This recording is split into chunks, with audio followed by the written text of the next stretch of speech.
is cold. It is cold here. What's the weather like? These are the things that get me distracted. It's 52, it says right here. 50 extreme cold watch, Port St. Lucie. But essentially what we're doing right now is studying, reading a chapter for this next lesson.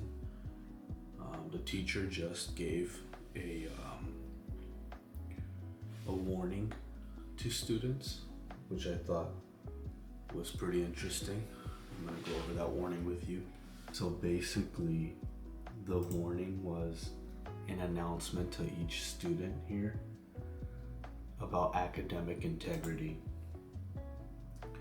And we all know with the huge rise in AI, and it says due to an increase in academic integrity violations involving AI generated or plagiarized submissions, it is important that I remind you all that, and this is all in red right here, all weekly posts and responses must be your own original work.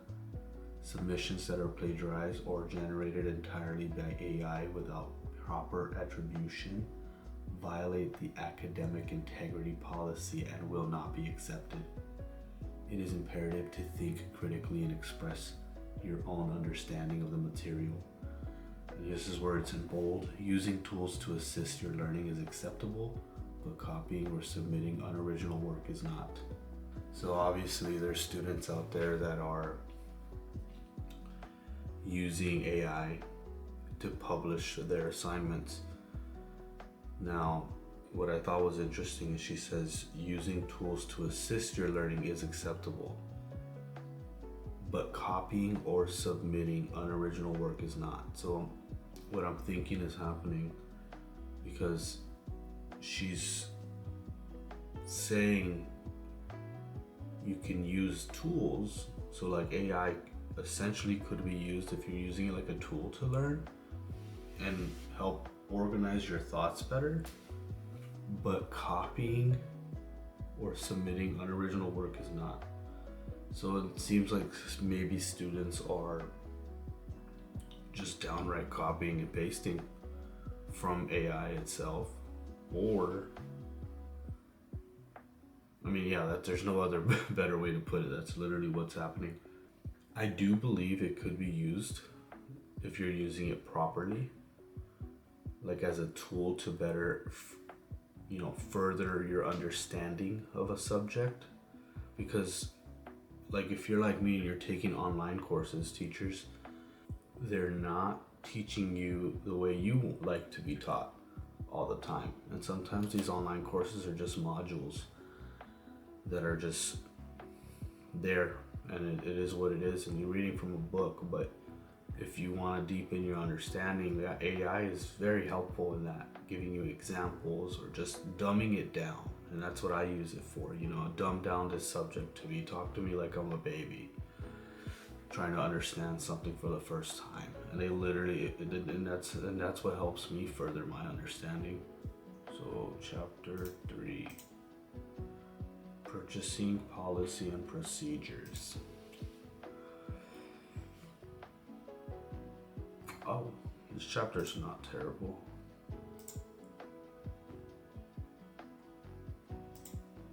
Oh yeah, this chapter's not terrible at all. Yeah, chapter 2 was a long one for me. And a lot of the good stuff was at the end of the chapter, talking about like the purchasing, a purchasing order versus a blanket purchase order. Blanket purchasing order. Those two items. So now let's go. Chapter 3, purchasing policy and procedures. Oh God, I just woke. Okay, I didn't just wake up, but I've been up for a while. This is like, it's about to be 5. It's 4:56. So the plan is to work for like an hour. So it's gonna be a little bit of reading, looking at each assignment, making sure that in the passage I find I find the book. So let's do it. I find the book. In the passage, I find the answers to the discussion so that I could answer them. Yeah. Introduction. Understanding why purchasing policies are important, understanding the different types of purchasing policies, and understand the different types of purchasing procedures. Updating policies and procedures at American Red Cross. All peoples affected by disaster across the country will receive care, shelter, and hope. American Red Cross prevents human suffering in the face of emergency by mobilizing the power of volunteers and generosity of blood donors. I've been up since 2, by the way. I don't know what it is. I just wake up every day at 2, and I'm just up. It's a curse, but it's been like that for years. So at this point, I guess God is just trying to tell me to get stuff done. Distracted. You see? Put the phone away. I'm gonna put the phone back here. Out of sight, out of mind. Policies provide the basis for action. Ow. What the heck is in here?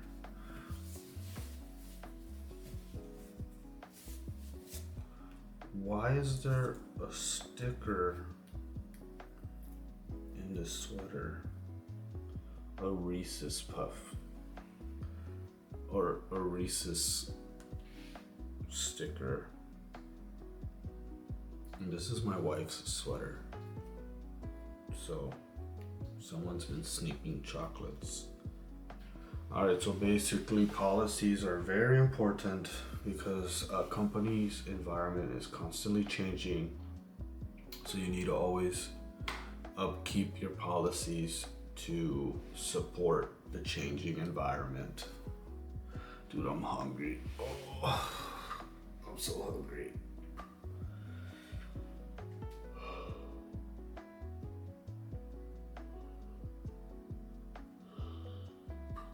Oh, I'm so tired too.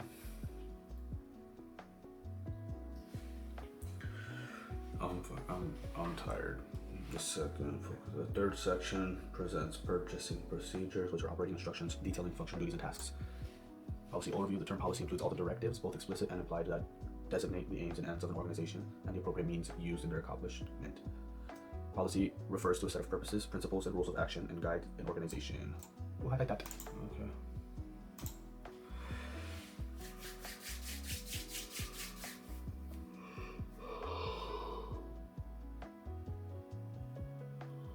Oh my gosh, I'm so tired, dude. So far, we've been reading chapter 3, and now I'm gonna go into the discussion. Take a little break from the reading and jump into what are we gonna be answering in our discussion, and then what's the lesson look like. That should give us a better understanding as we read on within this chapter what we need to answer. All right, here we go. Let's see what the discussion says. For chapter 3, the lecture is 2 minutes long. It's probably just going over the guideline, the outline.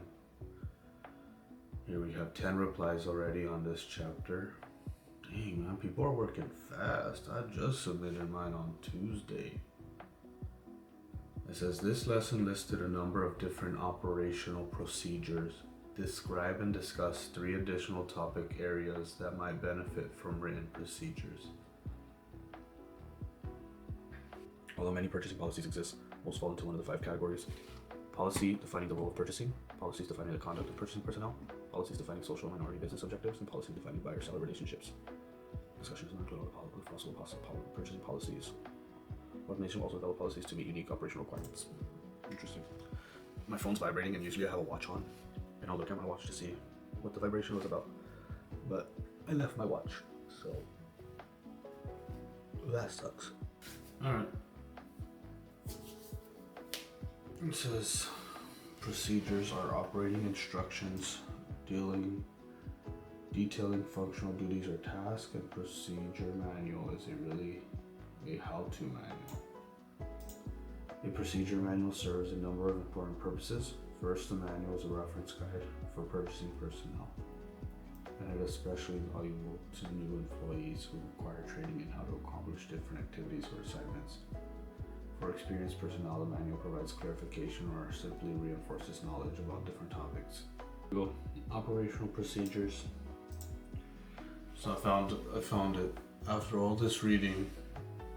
It's at the end of the chapter, and I'm starting to sense a pattern here with the teacher.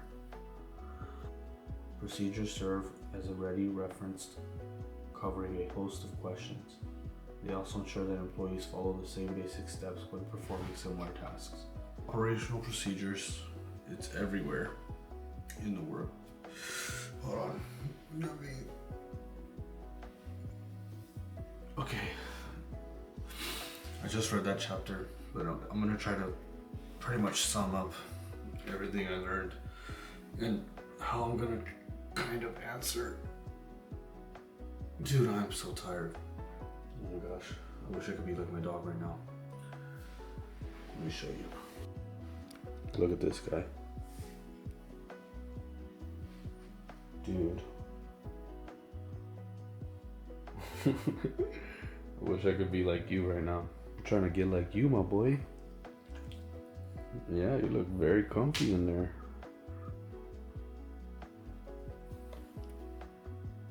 You feeling comfy, buddy?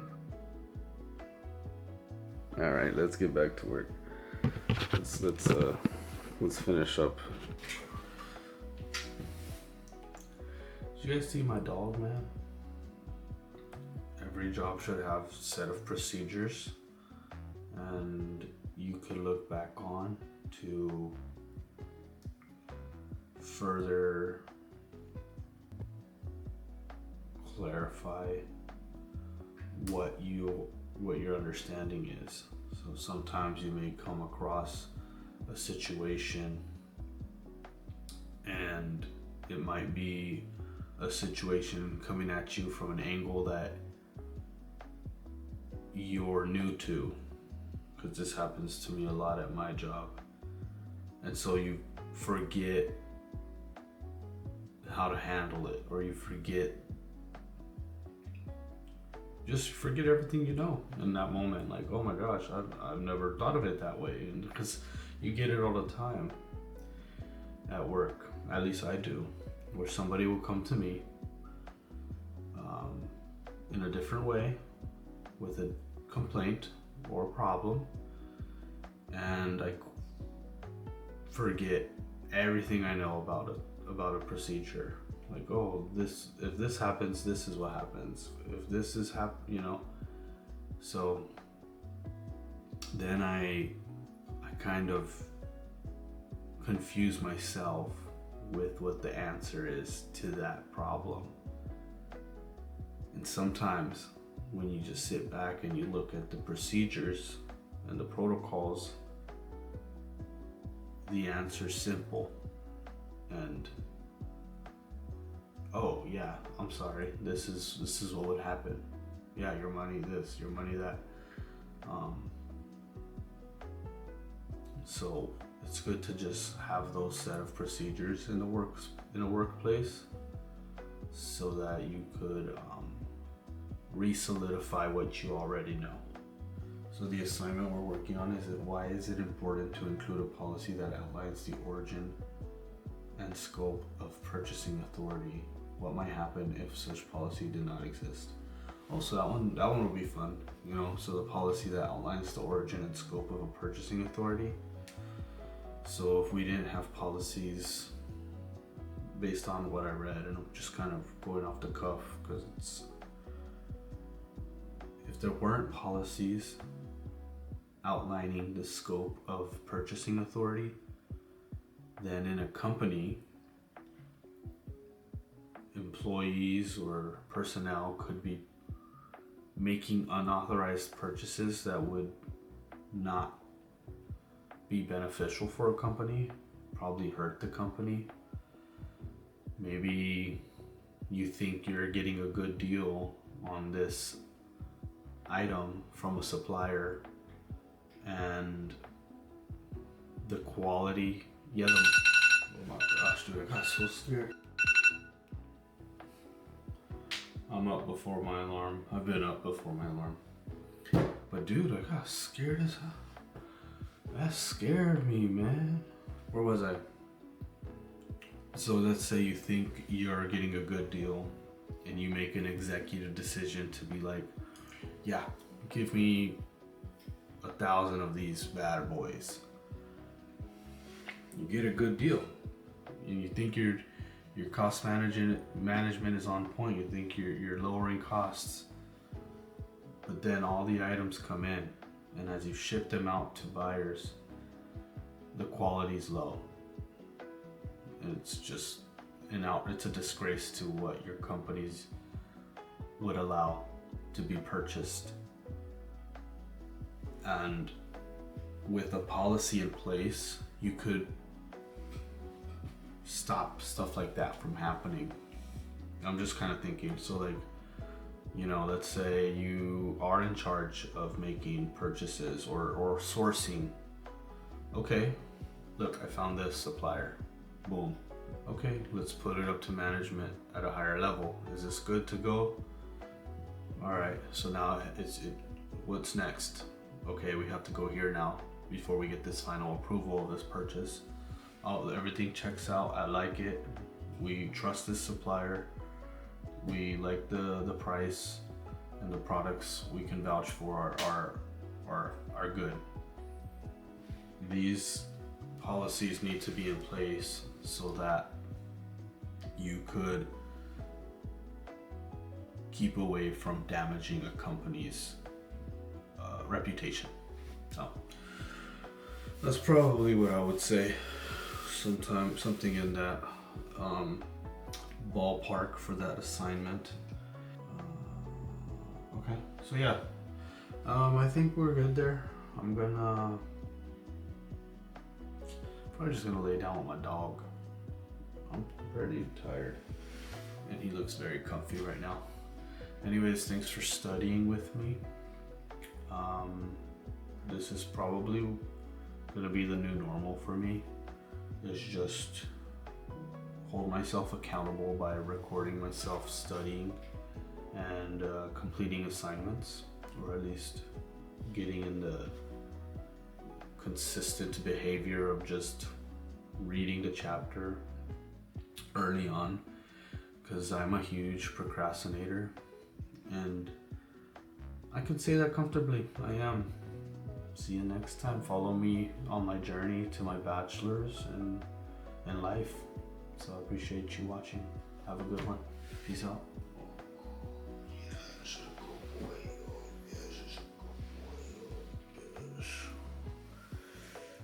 Oh, buddy, you're so coffee. You're just so coffee.